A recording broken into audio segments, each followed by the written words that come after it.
Well, good afternoon. As the public health trends continue to improve, and as we continue to get a handle on this virus, we are charting our path for economic recovery.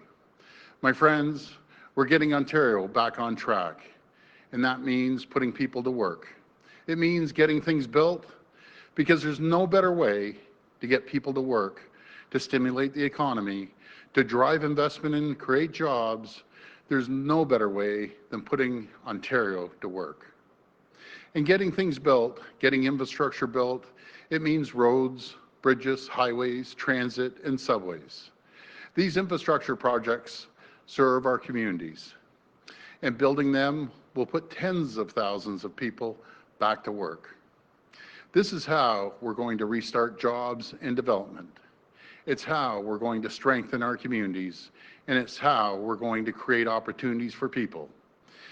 And it starts with getting shovels in the ground on major infrastructure projects.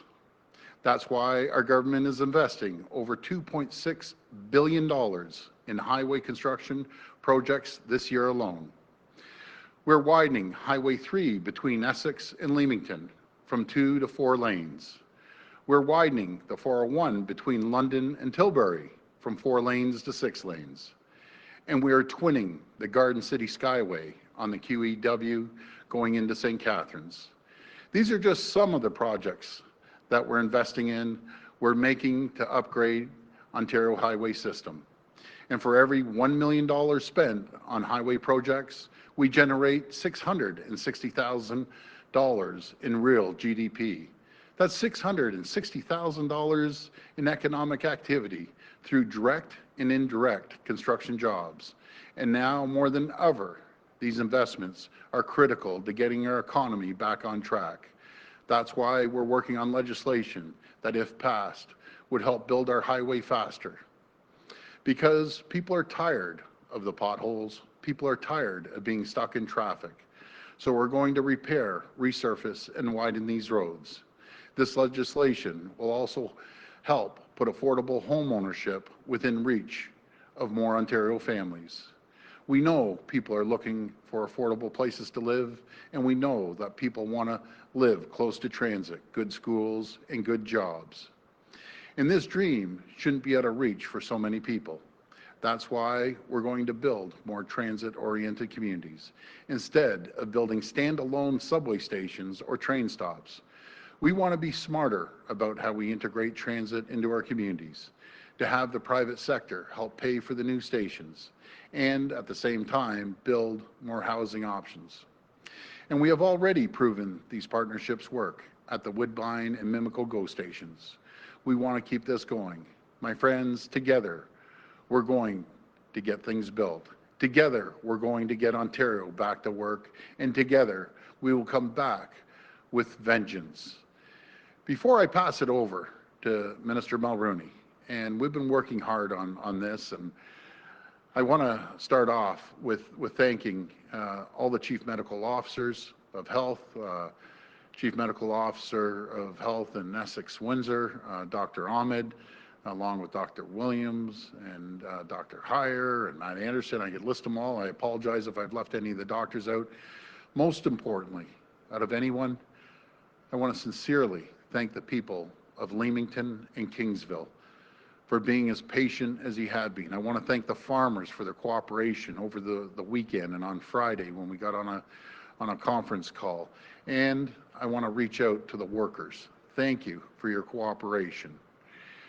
We're moving Leamington and Kingsville into stage 2.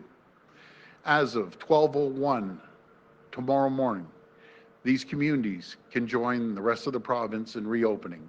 Outbreaks in the community have been contained, the community transmission is low, and we have the resources for testing and contact tracing. Again, I want to thank the mayors and all the great people of Leamington and Kingsville for working with us this period. I know it's great news to everyone, but just one question. I'm coming down to pay you folks a visit. I'm in desperate need of a haircut, so I'm going to be down there. Let's pick a barber somewhere in Leamington or Kingsville, and I just can't wait to go down and thank the people personally. We have the greatest province in the entire world Thank you, and God bless the people of Ontario. Now I'll turn it over to Minister Mulroney. Thank you, Premier. Good afternoon, everyone. Bon après-midi à tous. The investments we make today in Ontario's transit and transportation network are critical for securing a prosperous future. Transportation-related construction is vital to our economic recovery, as it is a major driver of economic activity and a significant job creator. Construction puts people to work, increases the money spent in nearby communities, and provides Ontario with infrastructure that keeps people and essential goods moving. Our plan for developing transit-oriented communities will allow us to develop complete communities, focused on connecting people to public transit and housing that is safe and affordable. And much like our plans to deliver priority transit projects faster, we're developing the tools that we need to help us accelerate major highway projects as well. For example, by shortening the timeframes related to land assembly. We will always treat people fairly and appropriately compensate owners, tenants, and others who are impacted by these projects. This will never change. Tout comme nos plans visant à accélérer la réalisation des projets de transport en commun prioritaires, nous mettons au point les outils dont nous avons besoin pour nous aider à accélérer les grands projets d'autoroute. Par exemple, en raccourcissant les délais liés au regroupement des terrains. Nous traiterons toujours les gens de manière juste et indemniseront de manière appropriée les propriétaires, les locataires et les autres personnes touchées par ces projets. Ceci ne changera jamais. But if we want to get shovels in the ground quickly, we need fast access to land to prepare construction sites while balancing the rights of property owners. As we start to reopen the province and rebuild our economy, our government recognizes that communities need reliable transit, transportation, and housing as a strong foundation for future economic growth. Grâce aux initiatives énoncées dans ce projet de loi, nous allons créer des dizaines de milliers de nouveaux emplois bien rémunérés, rendre nos routes plus sécuritaires, réduire les embouteillages et mettre à la portée de plus d'Ontariens la possibilité d'accéder à la propriété. We intend to bring forward legislation that will create tens of thousands of new, well-paying jobs, make our roads safer, reduce gridlock, and put home ownership in closer reach for Ontarians. Our approach will benefit Ontario today and for generations to come. Thank you, merci. I'll now pass it over to Minister Surma.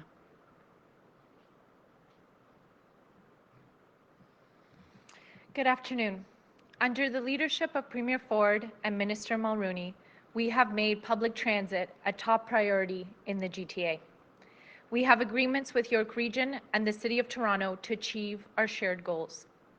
We have started procurement on 3 of the 4 key transit projects, and we have introduced legislation that, if passed, will help build our 4 nationally significant subway projects faster. But our plan isn't just to build more transit faster, it's also to build better. Our government will be introducing legislation that, if passed, will enable complete mixed-use communities. They are integrated into new subway stations and designed in partnership with municipal and local input. Transit-oriented communities will be delivered using the lands already required for transit station construction. Instead of building a station in isolation, they will be integrated into a complete transit-oriented community. Transit-oriented communities will benefit the region by increasing ridership, reducing congestion, providing a mix of housing, including affordable housing, daycares, and recreational spaces. They will also create jobs as our economy recovers from COVID-19, while saving taxpayer money by offsetting the cost of station construction. For months, we have been consulting with planners, housing advocates, job creators, and city builders, who point to 3 key barriers that prevent us from realizing this vision. First, assembling lands that can be integrated with stations is a problem.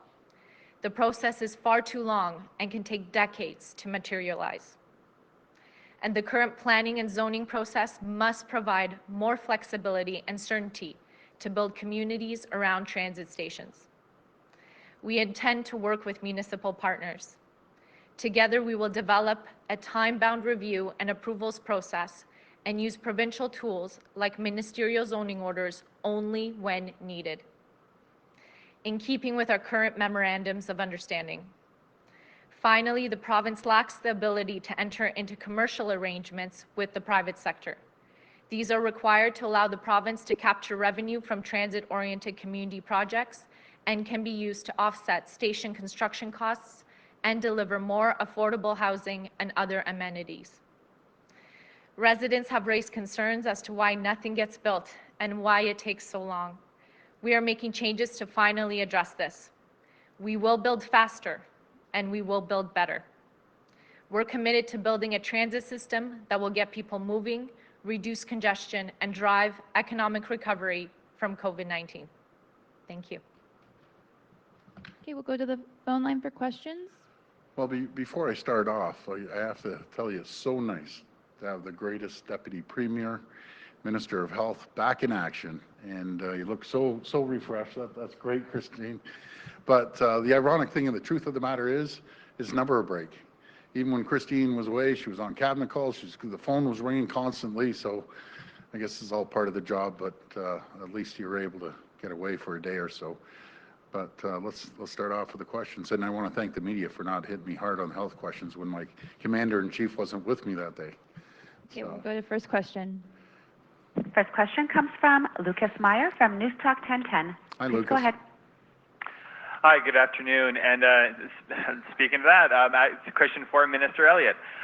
Minister, you mentioned last week that you needed another week of stage 2 data before going further on stage 3. It's been, I believe, 6 days since you said that. So do you feel you have enough for the command table to make some concrete decisions on stage 3? And can you say when the public may expect an announcement on that? Well, that information is being reviewed right now. I can't name a specific date, but I can tell you that the team is actively looking at the data and looking to move into stage 3 as soon as we possibly can. We're fortunate we haven't seen huge outbreaks, and I think that's very good news. We had 154 cases from yesterday. The numbers have been quite low, relatively speaking, and so it is something that we are looking to move into stage 3 as soon as we possibly can, but that data is being assessed right now. And my next one is to the Premier. Premier, I know you've been asked this before, but we continue to hear from frontline workers who say they still have not received pandemic pay. I understand the process, how it's about providing funding to the employers, and they administer that to the employees. And some are more challenging than others, especially if there's no prior financial relationship. But all that considered, how much do you think the government is responsible for with some workers still not getting paid? But also, how much do you think the employers themselves are responsible if you think they're not administering this fast enough and correctly enough? Well, that's an excellent question. I'll answer it this way because I was briefed on it last week when I said, where's the money flowing and when is it flowing? They said the vast majority of the money has flowed. I'm going to put this into perspective. They had to deal with over 2,000 employers. So those 2,000 employers that had to be contacted, set up the program. Out of the 375,000 incredible workers. My biggest disappointment on this, we couldn't give more people. That's my disappointment. But the money is, I think 80-90% has flowed from the province. Now it's with the employers. But everyone is getting paid, and it's retroactive right from the get-go of this. So the ones who haven't paid, hopefully they'll get a nice big check and they can do what they want with it. I just want to thank them very much for doing an incredible job for us. But again, the money's flowed from here, and I'll follow up again to see if there's even 10% left that hasn't flowed, and if that's the case, we'll make sure it flows. Next question. Next question comes from Mike Crawley from CBC News. Please go ahead. Hi, Mike. Hi, Premier.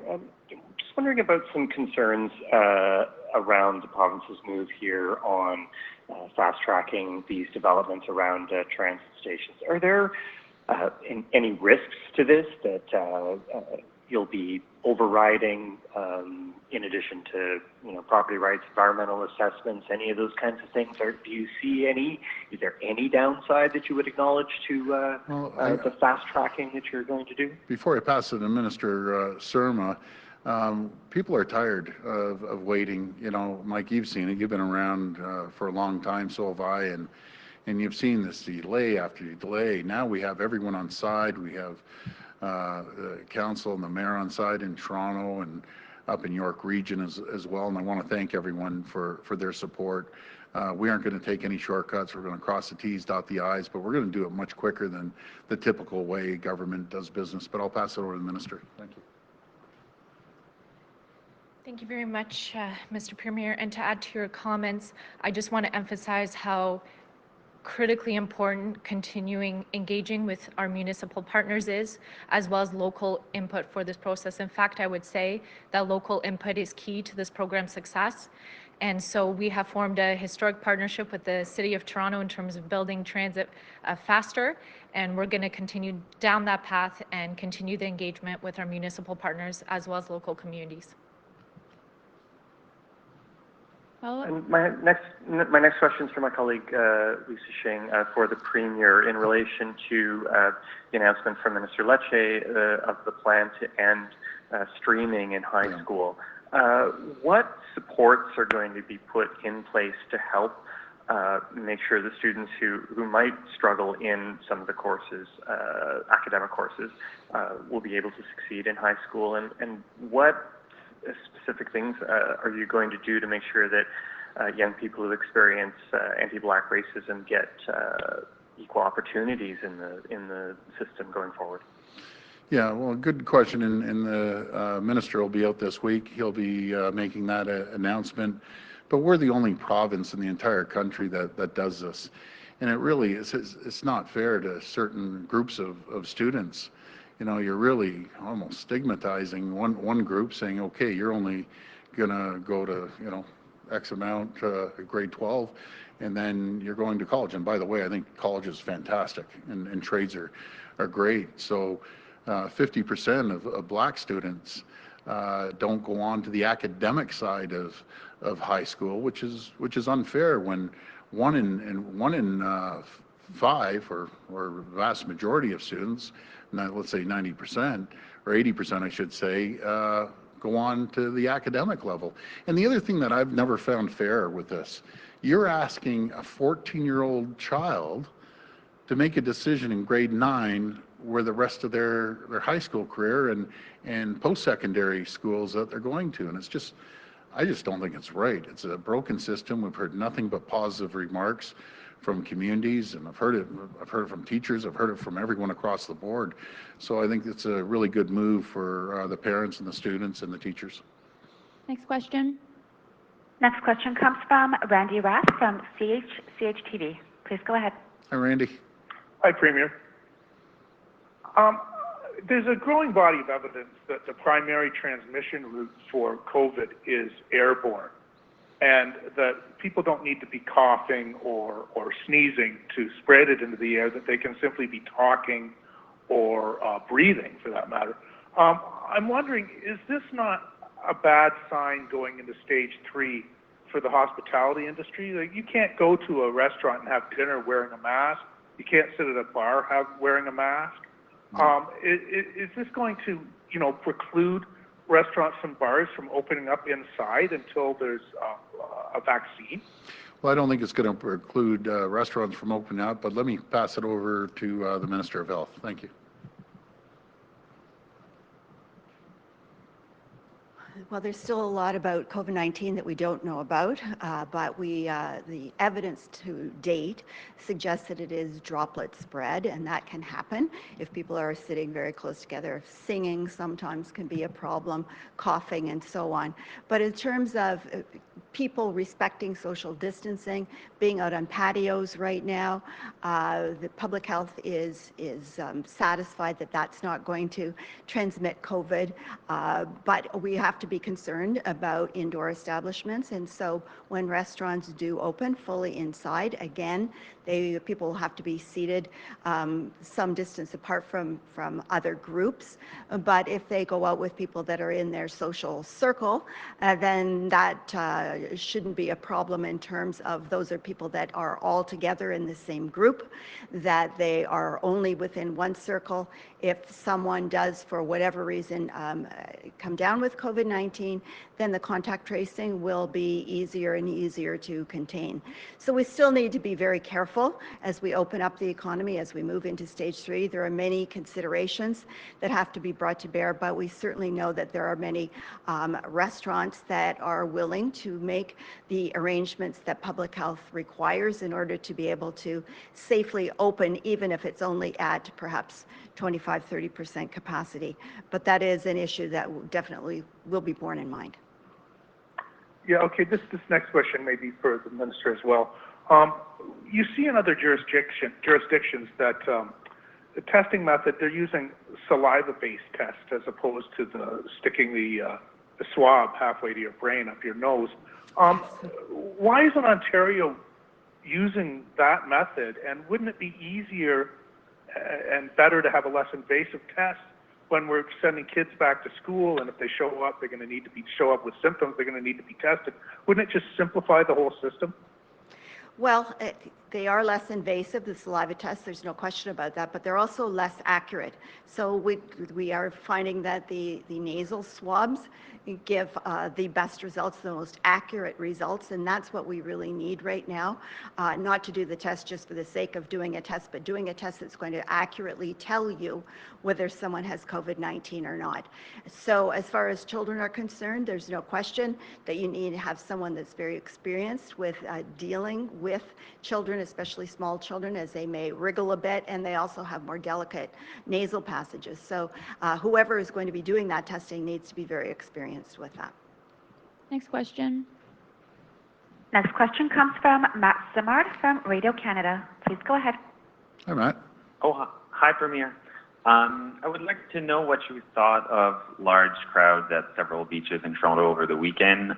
What is the solution to make sure people are respecting social distancing? Because clearly some people didn't hear your advice to seek out less crowded parks and beaches.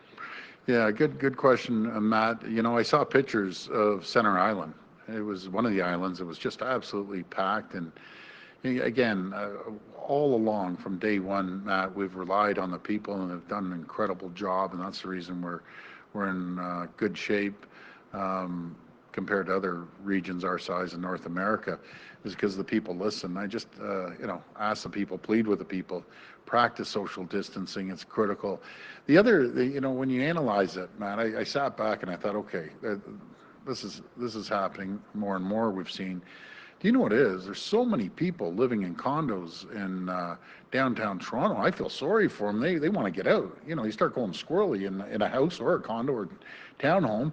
You want to get outside, and there's only so much space here and so many beaches in Toronto. I understand the situation. So let's try to spread out a little bit. Go to an Ontario park, take a drive, but just be careful. And I think everyone's doing their very, very best. But practice social distancing. Rule number one, I always say the golden rule, practice social distancing. Rule number one. And right behind that, wear a mask when you can. Follow up. My next question is for Minister Mulroney. Yep. Question en français. Comment pouvez-vous vous assurer, avec le nouveau projet de loi, que les préoccupations des résidents seront entendues si le processus des audiences de nécessité n'a pas lieu? Puis, est-ce que les résidents qui sont à proximité des projets ont encore des recours s'ils s'opposent au projet? Un des grands éléments de ce projet de loi, c'est la consultation avec les intervenants municipaux et des communautés qui sont impactées par la construction du transport en commun. Donc, il y aura beaucoup de chances pour les communautés de donner voix à ce qui leur dérange. Et pour les audiences de nécessité, nous sommes en train de développer un autre processus qui va donner la chance aux propriétaires d'avoir un endroit pour porter leur plainte. Okay, last question. Last question comes from Christina Tenalia from CP24. My new French tutor just spoke there. Good French teacher for me. Hi, Premier. Hi, Minister. This question is for Minister Mulroney. You're well aware, we've been hearing from a lot of people about the backlog for drive tests. wondering when people in this province, young people especially, will be able to book, once again, tests for their G2 and G. And at the same time, driving instructors are wondering when they can restart driving lessons. Absolutely. Well, as I indicated when we made the announcement about our phased and gradual reopening of the drive test centers, we have a significant backlog for commercial drivers as well as for G-licensed drivers. And so we have introduced a gradual and phased approach. The first part is to allow commercial drivers who need to get their road test done, give them the opportunity to do that. We want to make sure that we can keep our goods moving across Ontario. So that's critical. And then we also have a significant backlog of knowledge tests for our G1 and G2 drivers. So we want to make sure that those drivers have the chance to do those. And then once we have, as we've assessed the situation and determined how the backlog is going, then we will be able to move into the next phase. But from the beginning, we've asked for patience. We hear a lot from families, from drivers, and from commercial drivers that they're eager to get back on the road and get these tests done. But we need to do so in a prudent way that maintains the health and safety of the students, but also of those who work in the drive test centers. Okay, thank you. My next question is for the Premier. Premier, your government said in March that hearings related to residential evictions would be halted until further notice due to restrictions related to the pandemic, and that no new residential eviction orders would be issued. Yes. We've been hearing from some people, and they're wondering, with more people working again, when does this residential eviction ban get lifted? One caller to our newsroom from Barrie says he has elderly parents who rely on rent from a tenant, and that tenant is working and refusing to pay since, for months now. Yeah, it's frustrating as anything when I hear those stories. It was kind of the honor system. If you're collecting money, you're collecting the $2,000 a month, or you're working, and you're trying to shaft your landlord, that's an individual. It's not fair. We're fair here in Ontario, and everyone's been cooperating. The person to those two elderly people, pay your rent. You're working. Well, you're trying to shaft some seniors that they rely on that income? You got to get morals and scruples, and come on. That wasn't the purpose. The purpose was when people are really, really hurting, and they just can't afford to pay rent. We covered them. And I'll always cover them, always protect the little guy. Now I want to protect the two seniors that rely on that rent, and the person's working. And what, are you going to let these seniors get hurt? No, that's not part of the rules. So we'll be reviewing that, and when we get the economy up and going, we'll revisit that shortly. But the message to that person, pay your rent. Simple. Okay, thank you. Okay, thank you, everyone.